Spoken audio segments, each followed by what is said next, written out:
Hey guys, I just had a wonderful morning live training with Samantha Rose about Instagram secret and it was amazing. I'm gonna share it with you, so keep watching the video and let me know what you've learned.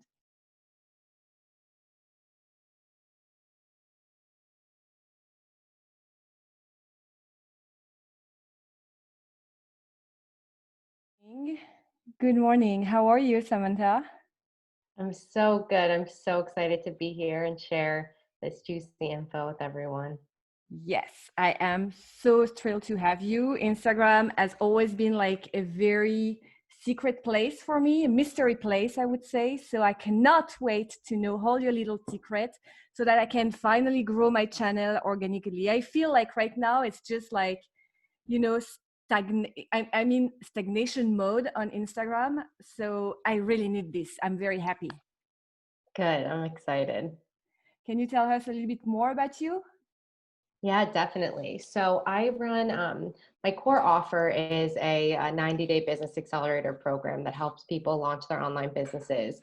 I came Mhm. from the startup world. So I was, picture like Silicon Valley raising venture capital, lots of men in hoodies, like trying to raise millions of dollars. And here I am, this young woman who really wanted to be a yoga instructor, which is important because we'll talk about that with how I grew my initial Instagram following. Mhm. And then I just fell in love with business. And so I, became a CEO of a startup of a health food company while I was still in college. And over, about those 2 years, I just completely burnt myself out. And I realized, okay, if I want to be able to travel the world, right? Like I think most people do. They want to be able to, pick up their kids and go on vacation, or they want to be able to soul search in Bali. And I also want to be able to, be there with my, dad who's in the hospital, right? But still make an income from the waiting room. My only option, if I want all sides of my life to feel free and feel like I'm in control, was launching my own online business. So I left the startup world and now this is what I do full time. And I think Instagram is the most powerful tool to get started when you're launching your online business. And we'll go into some much more reasons why. You need to convince me about this one.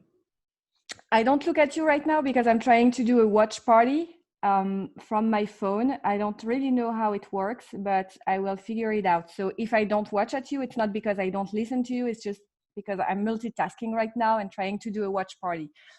Awesome. Thank you. I know you have a document. I'm going to share that into the comment section of our live so people can access that. Okay, perfect. Do you And if want you're me ready, I'll to just dive into the doc. Perfect. Do you want to share your screen? Do you want me to share the document? How do you want to do it? Definitely. I can share my screen. Perfect. Let's do that. Beautiful. Disabled. If you could just enable screen share for me, that would be awesome. What did I didn't? Okay, this should be great now. Awesome. All right, Yes. let's do this.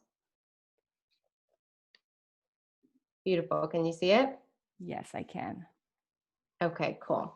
So I sometimes present on like really beautiful slides. Sometimes I'll have my whiteboard, and sometimes I just like to do a good old Google Doc so that you guys can copy it, you have access to it, and also as a testament to like things don't have to be perfect. I think one of the things that holds people back the most around Instagram is that they want it to be so aesthetically beautiful and appeasing and so on brand, and all the colors need to match, and the yellow in my shoes needs to bounce off of the clip in my hair. If you're an influencer, yeah, maybe that's really important. But if you want to be an entrepreneur that's making money, those things are the least important. So Google Doc to Instagram, take some messy action. I So here I love want to Google talk, Doc. I do everything on Google Doc. So I it's the cannot best. more agree with you. Yes. Awesome. Um, so many of you are probably going to tune into this because you're asking, like, how do I grow my followers? And that's not what I'm here to talk about. But I am here to talk about how to make money through Instagram. So there needs to be a radical perspective shift of how you make money online. And because most of us have gotten introduced to Instagram from a personal avenue of, I'm going to post about my vacation, my kids, and all of your validation came through likes and comments. But when you're running a business, you cannot analyze your success on Instagram and your community growth based on likes, comments, and follows. The only numbers you really need to be paying attention to are how many relationships you're building in the DMs, how many sales calls you're booking through the DMs, and what the number is in your bank account. The number of followers really doesn't matter that much. But let's dive into why I think Instagram is one of the greatest tools for launching your business. One, it allows you to connect with people on a one-on-one personal level, and it allows you to see exactly where your dream clients are hanging out through looking at hashtags, through looking at other experts in your field and going to their comments, going to locations that you think your clients are working out at in your local area, eating their favorite salads, going to their favorite spas. You can literally go to that location and start connecting with every single person that checked into that area. So unlike Facebook, Instagram is a lot less noisy. So I'm a total advocate for Facebook groups. I have it. I say go for it. And I also think Instagram is a great place to start in tandem with that, because like I said, it's less noisy, there's less notifications going off. So you have the ability to capture your ideal client's attention a little bit easier. And also people are more likely to notice when you follow them or when you DM them, versus if you're trying to connect with someone one-on-one on Facebook, it's a little bit tricky because people aren't as apt to accepting friend requests and going to their messenger inbox and sifting through all that stuff that maybe they haven't in a long time. So those are just a couple of the reasons I love Instagram. Sorry to interrupt. I felt though that it's getting better with reaching out to people on Messenger with Facebook. I felt like it has become better. Like you can now receive some notification. I receive notification for people who want to connect with me directly on my phone. So I find it that they made an effort to make it easy. Awesome. I definitely think you're right. And a fun fact about Facebook groups, we're going to get back to Instagram, but is that Facebook is investing millions and millions and millions of dollars in Facebook groups specifically. So you want to go where the money goes. If Facebook is prioritizing these groups, you want to be in groups. Just like with Instagram, if they're rolling out new filters, new features for stories, you want to show Instagram like, hey, I'm using the different parts of your platform. So then they give you a little bit of a reward by showing your content and exposing you to more people, because they're saying, oh, she's using the things that we're giving her. Here you go. You're welcome.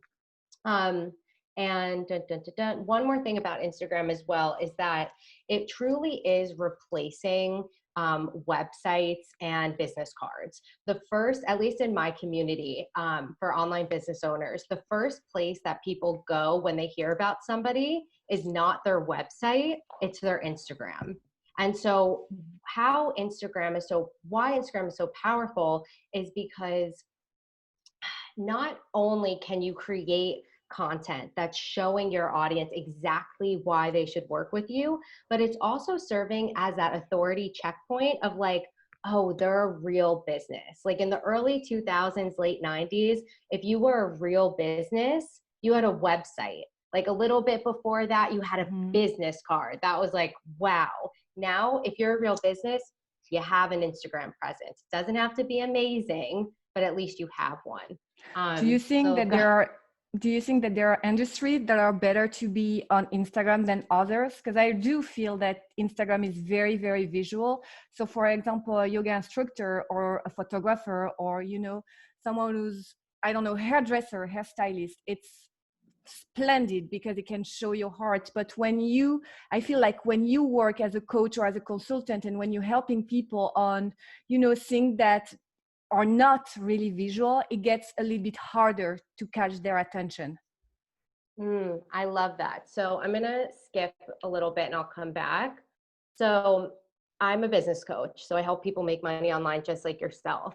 And the way to utilize visuals to your advantage is to do things like this. So using your ideal client's language and creating high quality video content and even a post that has a really good caption, but you're connecting with them through the visual and making them stop their scroll. So every time you're posting something, you want to think to yourself, okay, is this going to make somebody stop their scroll? And there's only a couple of ways to do that. It's a visual. Faces always do better. That doesn't mean you need to post your face all the time, but they usually perform better because humans like to see people's faces. You can use something like the InShot app, INSHOT, to create some killer headers. You can also use Canva to, create a header to get people to watch. And then the first line of your caption is always going to be the most important. And most people do read the first line of the captions, but only 10% or maybe even less read the whole caption. So it's really important that that headline is telling you, okay, now that I stopped you with my visual, keep reading. So for service-based providers like ourselves, that's how you're going to hook the audience. And then once you educate them, they're going to be convinced to stick around and follow you and learn more. Does that help answer that a little bit? Yeah, that's answer my question. But I also feel like, when I don't know if it's a perfectionist thing, but you also like your feed to be a nice and well balanced. And sometimes it doesn't fit very well to have all the time your face with some, tags on it. Yeah. So what I'll say on that, I'll point to another example. Here is the holistic psychologist. So she's not a yoga instructor, not a photographer. She's a therapist. She's a psychologist. And she has grown her account organically to 2 million people. And if you look at her page, none of it matches. None of the same colors, none of the That's same true. fonts. And she has one of the most thriving Instagram pages, and not only Instagram pages, but she sells out of her programs every single time she launches. She has maybe one picture out of every dozen of herself. And aesthetically, it's kind of a hot mess. But the important thing is that she's giving people value. So please do not let your aesthetics hold you back from giving people what they need to hear. That being said, if you are a branding expert, which I think there's so much importance in having some cohesiveness in your brand colors and just making yourself look professional. If you're a branding expert and that's what you talk about, make sure your colors match and make sure it's, pretty aesthetically pleasing. But don't let that hold you back from posting. Does that help a little bit? Yes, that helped a lot. Awesome. So let's do some more myth busting. So you do not need thousands of followers to make thousands of dollars. And I feel like people really don't believe me on this. And then I'll get it's easy for you to say you have 20,000 followers. Okay, well, I point to some of my clients. In the last month alone, I had one client with about 6,000 followers, one client with about 500 followers. The 500 follower client, in the last 3 weeks, she's filled half of her program. And this is a high ticket program. So it's around $2,000. And she closed already half of her sales. And she absolutely is going to fill up. Most of those came from actually, all of them came from Instagram. 500 followers. My 6,000 follower client, she just had a $10,000 launch, all through Instagram. And a lot of those clients she brought in, not because she had all these followers who were already there, she left her house. So I always say, think about leaving your house and going to tell people about this epic party that you're having and not waiting for people to just stroll by and say, maybe I'll pop over. You have to take initiative to go and grab people who you think will benefit from what it is that you're offering on your page. So you do not need thousands of followers. You can absolutely make thousands of dollars under 1,000 followers. I've absolutely had proof of that. You do not need to post all day, every day to get clients from Instagram. Posting around 3 to 4 times a week on your feed, I've seen, is absolutely sufficient. If you can post more, absolutely do it. But around 4 times a week is just great. And out of all of those posts, just have one at least that's a video content. That's a video content piece. It doesn't have to be minutes long. It could just be a minute long, but people want to be able to see what it would be like to work with you. and video creates that trust quicker than anything else. And then I get this a lot is, do I need to post selfies all the time as a personal brand? No, absolutely not. You don't need to. But what I do suggest, and this Nicole LePere is a great example of somebody who doesn't post a lot of selfies or, you know, just any photo of herself. What I do suggest though is check with your audience. And what I mean by that is post a picture and then look at the engagement and then post an infographic or a quote and look at the engagement. And the engagement that's important is not likes and comments. Yes, those are great testers, but what's more important that no one talks about is this down here. How many people are saving your photo, which is that little upside down square, and how many people are sending your photo. So a great example here is I posted a selfie. I got 270 something likes, right? No one sent that selfie anywhere. Like nobody said, oh my God, you have to check out this amazing post. And only about 6 people saved it because they probably liked the caption. Verse, I got 140 something likes. So that's over 100 likes less on an infographic post. It's a post about like entrepreneur affirmations to use. And I had, let's see, 15 sends to different people. Wait, actually it's more. Yeah, 15 sends to different people. So that means that people are, oh my goodness, you have to see this. And I had 40 or 50 saves for that photo. So I had less likes. I think I had, less comments, but that post to me performed better than my selfie picture because people were saving it so that they can look at it again. And they were sending it to 1 million people. So even though it got less likes, I'm totally going to do more posts like that because my audience is really resonating with it. So when you're thinking, do I have to post selfies? Do I have to post this, that? Just test it and see what your audience is into. That makes a lot of sense. Thank you. Yeah, definitely. Any questions on that so far? I do have a question just to go back a little bit. For your friends who send all their half of her programs in with 500 followers, did she have a strategy to make that happen through Instagram? Definitely. So in my program, it's called Conscious Business Blueprint. We talk about, I work one-on-one with clients to create their customized strategy based on what their offer is. But basically everybody gets the same overview of what to post, when to post, to take your strangers and convert them into high-paying hot leads that will actually get on a sales call with you. So why don't we go over to those posts? Yes. So there's specific types of posts that you want to have during a launch time. So just for clarity purposes, a couple of definitions on here for people who are watching this later or who want to, read through this document. ICA, ideal client avatar. That's your dream client that you would love to work with. That would be perfect for your services. And then during a launch period, I always suggest if you're launching a program, if you're doing maybe one big one a year where you want to fill it up with 500 people, or you do one per quarter, which is most of what my students do, so that they can predict their income and it's not overwhelming, and they'll get like maybe 10 to 20 people to join at maybe $200 to $3,500 a person, and that sets them up nicely. To launch that, I always suggest to not, annoy your followers and be always talking about selling, to take about 3 to 5 weeks before the launch to set up your strategy. That's something I teach, but what I want to give you guys is the posts of what you should be absolutely doing to lead up to that launch. And in maintenance period, so maintenance is the time outside of your launch time, which is around 3 to 5 weeks. 3 if you have a really thriving community, 5 weeks if you don't have that big of a community. You want to be posting problem solution posts. So this is the most important.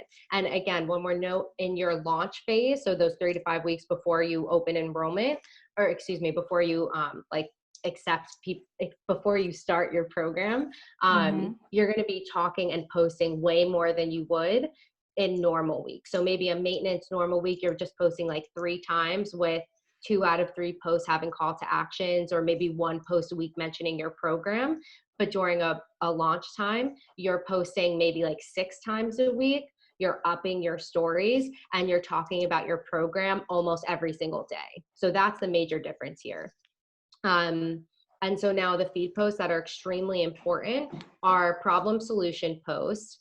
So that's going to be, like, are you so sick and tired of doing cardio? Good news. You don't have to. Here's 3 reasons why you could kick the cardio for good. So you're talking about a problem that they're having and a solution. These are the most important. So whenever you're at a loss, just think about, what problems are my clients having? What solution can I provide them? You have yourself an Instagram caption. We don't have time to go into exactly the copywriting skills on how to structure captions.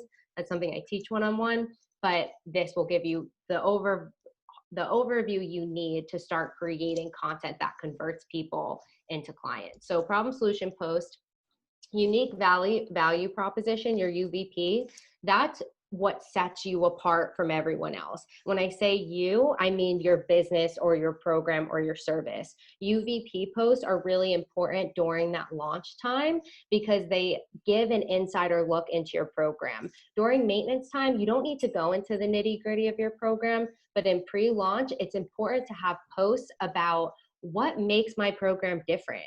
Why should you spend a few $1,000s investing in this program, right? That's super important. A storytelling post. So storytelling is key to connecting with people on an emotional, visceral level. And one of the biggest mistakes I see when people try to get vulnerable with their audience, which is great, you want to be vulnerable, but they are sharing the mess without the message. So whenever you're thinking, okay, I want to connect with my audience and let them know, I see you, I've been in your shoes, you have to make sure that you're still staying in your authority as the business owner, as the guide. Because if you're just sharing and doing like a journal entry post and like looking to lean on your community, which is fine if you have a personal account where you're talking about your ill grandma or whatever it is. But if you're on your business account, which there needs to be a separation of the two, you have to make sure that you're, yes, saying, this is where I was. When my husband left, I thought my life was over. And hook them, let them know, I see where you're at, but then I did X, Y, and Z, and now I'm a sex and relationship coach. Like whatever that is, through my formula, and now I'm on the other side. So that's storytelling. But remember, if you're going to share the mess, you got to share the message as well. Mission posts. So what is your mission here? And these posts are way more important in your launch period than in, your maintenance period. So you want to do more mission posts in your launch period, like I just said. And a mission post is like, what's your bold mission? So for example, one of my clients is a nutritionist and she wants to help people stop dieting for good. And so I'm like, okay, well, what's your mission here? Do you want to help 1 million women? Do you want to help 1,000? What's something bold that you can share with people so that they want to be a part of whatever mission it is that you're moving forward? And that's really important with community building, is how could your dream be so big and so amazing that other people could build their dream inside of yours? So think about that when you're crafting your mission post, and the bolder, the better. And then of course, social proof. So social proof is a key component in building an online business. 1, social proof. 2 is going to be your 1 core offer. And 3 is consistent content. So social proof is your client results, testimonials, any press and media you get, podcast you're on, kind words people say about you in your community, anything like that. Social proof is super, super duper important. And there's no limit on how much social proof you could be posting. A key tip is when you're in a launch period, couple these other posts with a social proof by using it in your carousel. So create a cute little graphic with a quote like titled results or wins or community love, and then have your, your video, your problem solving post or your storytelling post. And then you could put like swipe for the results. And so that people could see that visually and they don't just kind of like brush over it when it's written in your captions. Perfect. And as much as you want, share it on stories. Make sure you have a highlight that says something like results. That's crucial. And then also for everyone who's like, I don't have any results yet, that's totally fine. Some business coaches don't agree with offering services for free. I am absolutely in the camp of offer services for free, put a cap on it, get like 6, reviews from somebody in your community. And that's your foundation for people being able to trust you, because they're like, oh, well, she worked with her, I'm good. And then I know we're running out of time here, but the last one is behind the scenes. So behind the scenes, I would focus mostly on stories with this. So Instagram stories, not storytelling posts.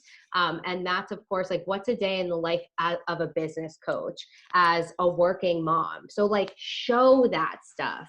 Like, if your toddler is screaming in the background and you're trying to make a meal, but you want to tell people about how this meal will be incredible for their macros or for weight loss or whatever it is, get them screaming in the background, show your realness, but also add some value. Mm-hmm. We can go over the time. Don't worry. Okay. If you have time, there yeah, is no problem. beautiful. I have about 15 more. Perfect. Let's do it. Yay. Okay, cool. And then, of course, if you want to do it behind the scenes on your feed and not just in your stories, you totally can, but just make sure that they resemble one of these other ones. So make sure that it's like a problem solution and a behind the scenes. So an example of that would be like, today I had a total meltdown. Like, my kid was crying. This one has pink eye. A client left.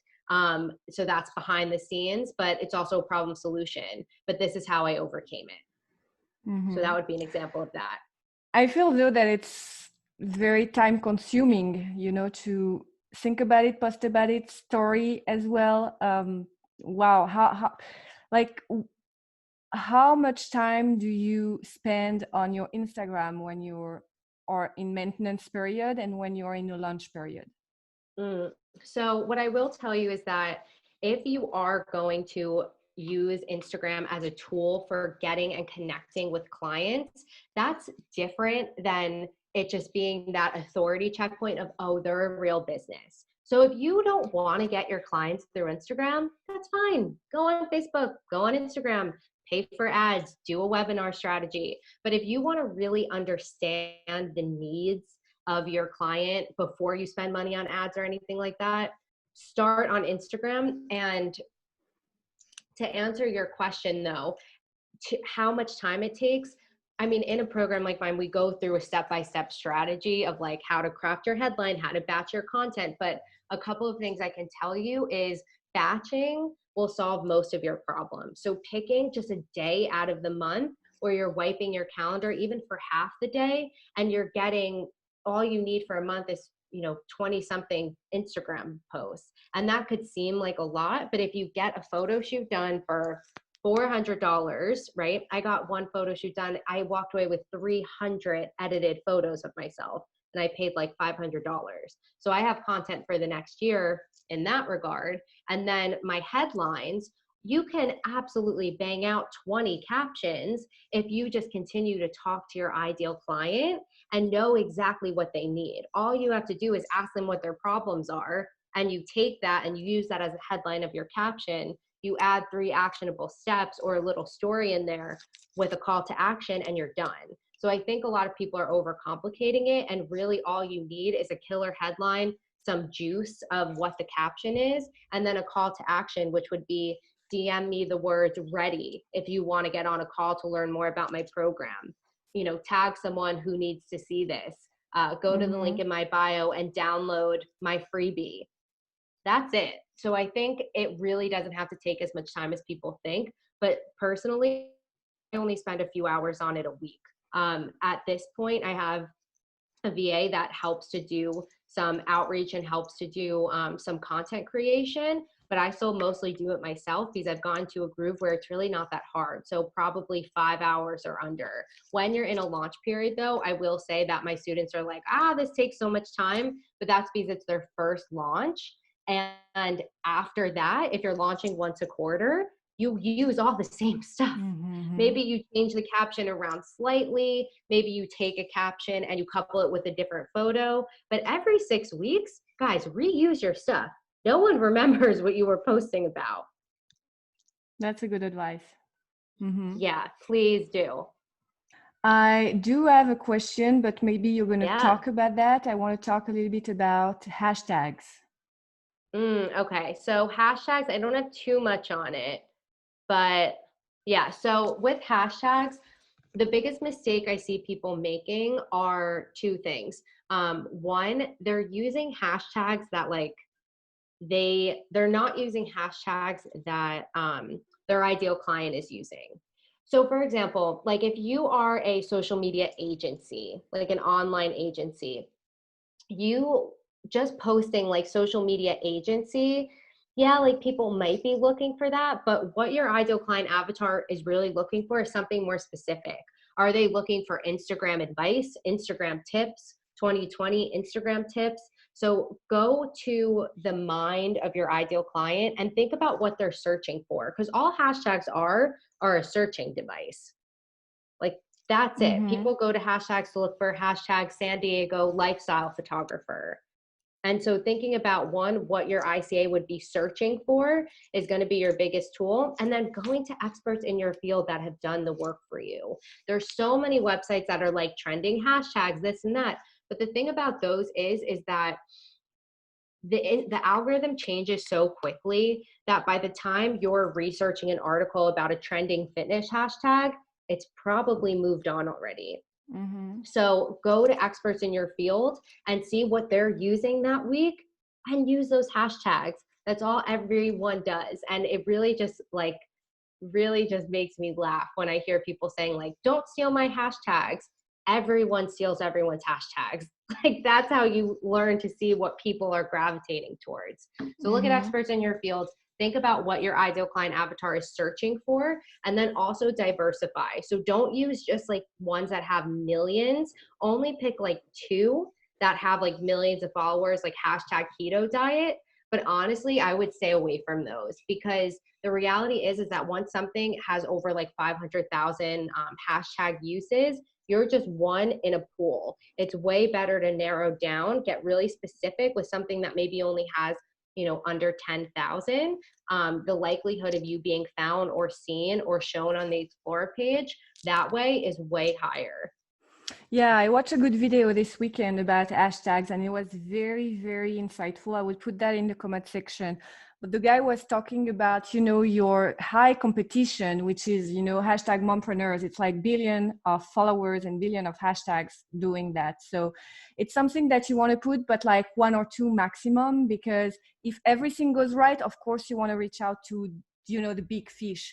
But we're not all about super popular and everything, so you really really advise to go for I would say a niche hashtag that really correspond to your target market, and then have a very small, not a very small, but a small reach, then a medium reach, and then in case of everything goes well, have one or two of the millions hashtags. Exactly. Yeah, definitely focus on the small. Like you said, like I said, just two of like the really big ones, and then Mm-hmm. you can throw in some medium ones. Another thing with hashtags that I wanted to say too is, if you are, I mean, everyone here is a female entrepreneur. There are a lot of like agencies and publications that are looking to feature people, and they find them through hashtags. So even though your ideal client avatar may not be thinking like, oh, I need a health coach, I should look at the hashtag women owned business in San Diego, still use, San Diego business female leader or female business owner, because the local press and different platforms are going to look to feature you through those hashtags. So make sure that you're thinking a little bit about press as well when you're using hashtags. Even things like Thrive Global or like HuffPost Women, Forbes Women, try to use some of those, because editors and people, in those industries are also searching for people that they could showcase. Good to know. I haven't Mm-hmm. thought about it. I'm just going through the question that I've sent you to Yeah, see if I there can is skip to something. those. Let's do that with our last five. Is there anything Perfect. specific, or do you want to just go over them here? We can go over there. Okay, cool. So somebody asked about, have I been able to grow engaged followers in 2020? So This is such a great question. No matter what the algorithm does, if the algorithm decides, we're not going to show 85% of your posts to anyone outside of your literal neighborhood. Like if they made that choice, they could say that. I don't want your post to go anywhere outside of your little cul-de-sac right here. You still shouldn't worry at all. Because the reality is that if you're reaching out to people, you're always in control. So the way that you get engaged followers is to literally connect with them. Don't wait for them to like your post. Don't wait for them to comment. You have to connect with them one-on-one. Couple things to do there is welcome every single new follower you get as if they just entered the best party they're ever going to come to in their life. The engagement increase I saw with people liking and commenting on my post once I introduced myself was absolutely unbelievable. People are honestly so taken aback that they even do that, which is crazy to me because what's the point of us being on social if we're not going to get social with people? And I'll say that. I'll send a voice note because I know some people won't answer and I might make people a little bit uncomfortable, but I don't care. I'm like, hey, if you actually want to get social on this platform and like build a community, I'd love to hear more about you. Something like that. So, and then also if you're messaging somebody and you're interacting with some of their photos, then the Instagram is going to show more of your post to them. So once you engage in a little bit of a conversation, then they're going to actually be able to see your photos more to be able to follow and interact with them. So to answer the specific question, grow engaged followers, you have to take initiative to reach out to them. You do not need to follow them and you do not need to like all of their photos. What do I mean by that? Don't feel like you need to warm someone up for months or weeks by liking and commenting on all of their photos. Comment on a couple of photos and then send them a DM. The best engagement I've seen in response rates is when I reach out to somebody through their Instagram story. So comment something thoughtful on their story and then introduce yourself. It seems like such a small difference, but just taking the time to like actually see what they're up to and, find some point of connection is actually, it's way more human than seeming like a sales machine. I absolutely saw that trend as well. Commenting on stories work way better. Definitely. And also, I think what holds a lot of people back is like, I don't want to be salesy. Then don't be. Go into it with the intention to build a relationship, right? It's like all Instagram is a giant networking party. And if you treat it as like, let me just find out more about this person and see if maybe we could collaborate, see if they know anyone that I could help, see if they could help me. If you go into it with like just low attachment, but just like amazing high intentions of connecting with someone, then you're always going to get people to work with you. You won't have a problem if you just go into it like a human. Let's see. And also I've lost a ton of followers this year, a ton, like literally thousands. And I was so happy about it. It's fine. Like, I don't care because that means that they're not resonating with my material. So weed them out. But I've also gained a bunch of ideal followers because I know where to look for them and because I'm connecting with them. Cool. So another important one that was asked was, you started your account as a yoga enthusiast and then changed it to your consulting services. Was this a strategy for the transition? So what I will say is that this is absolutely a strategy. This was not a strategy that I plan to use. So a strategy for growing an Instagram account quicker is to niche down on like smoothies, yoga photos, motivational quotes. I see a huge problem with this. One, people do it and then they try to launch their business from there after they've grown followers, but their businesses aren't really related to what they grew their followers for. So in my example, it would make no sense for me to grow my account of yoga enthusiasts and then be a business coach. Yeah, maybe some yoga, I definitely have worked with yoga instructors, but that's not like the bulk of who I work with. So that would make no sense. The other point is that when you are niching down just to grow your audience, for example, I see people do, they'll do like tiny houses or like beautiful homes just to build a big following because people love to follow those accounts. And then they'll launch themselves as like a I don't Mm-hmm. know, a branding expert or They a trick relationship people. coach. Exactly. And then people are like, what? Like, I don't want to hire you for that. You've built no trust with me. You haven't flexed your authority and shown me why I should work with you. So honestly, unless it's super niche, like it's a fitness account and then you're going to be a fitness coach, yeah, you can do that, but it's not something I recommend. Personally, like I said, I have clients who are doing exceptionally well with under 500 followers. Just focus on building a tribe of ideal clients by posting consistent content that they want to learn from. That's the easiest way. And just for me, if people are like, well, why does she have a yoga account that turned consulting? I could totally delete that. I keep it there for a reason because I actually want to talk about this.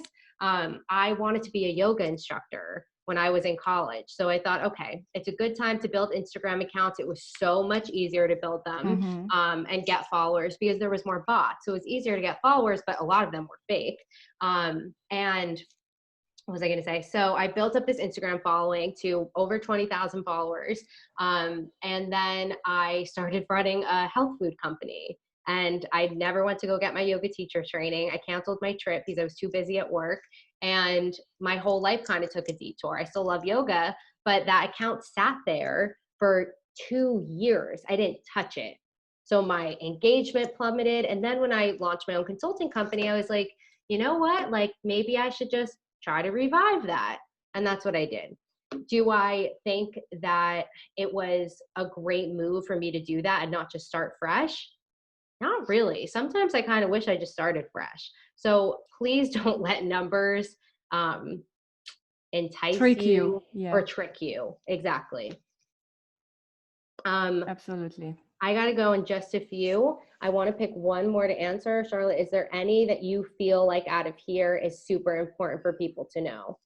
I have a question. Do you change your link on your bio often, or do you just have your freebie or your website?